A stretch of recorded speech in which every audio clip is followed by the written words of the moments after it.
la yonent bi defoon keroog bi mu ubbee Màkka ñun loolu la ñu gëm parce que ku ñu jox réew da nga war a jublu ci liggéey da nga war a jublu ci tabax ak defar waaye xëy su bu ngoon jot di wër kan laay tëj kaso bokk na ci li tardel Sénégal ba fi mu toll nii. kon na nga delloo ci sa xel xam ni ala kulli xaal nguur gi la yàlla doxoon jeex na la ca des nag mooy daa am fu réew di toll dafa am fu mbir di toll ki mu concerné moo war a jël responsabilité am faire preuve de grandeur loolu rek lañu souhaité ci yow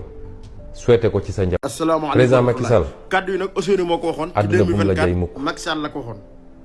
àdduna dafa am taarix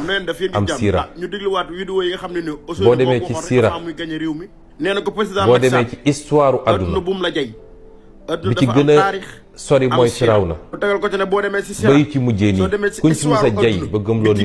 am nga doole bu kenn amul rek rey nañ la. ba yi ci mujjee nii. gis nga nguur kenn moomu ko yàlla rek ko bu kenn amul rek ray nanu la. te dafa am bakkan day jeex. kenn amu ko yàlla rek ko am. dafa am bakkan ñii la wër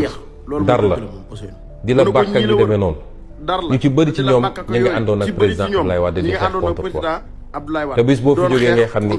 ñooy ay jaam jéggal leen ma ci nga xam ne ñooy ay jaam nga jéggal dañoo bëgg nga delloo sa xel bëgg nga delloo sa xel la ñu la yéene ñun nga pare mooy nga pare ne say morom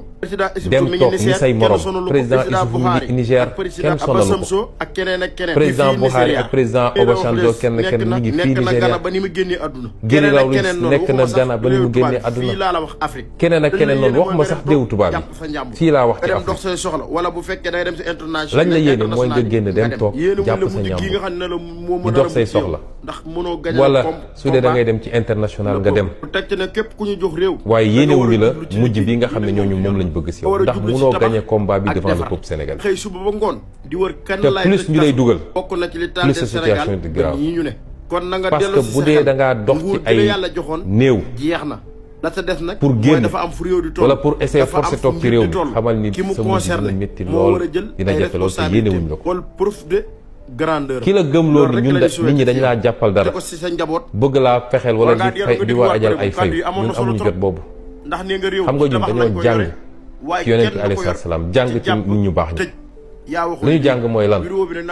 bu xeex nooteel jotee kenn gënuñoo dëgër kenn dàkku ñoo xeex nga bàyyi ci xel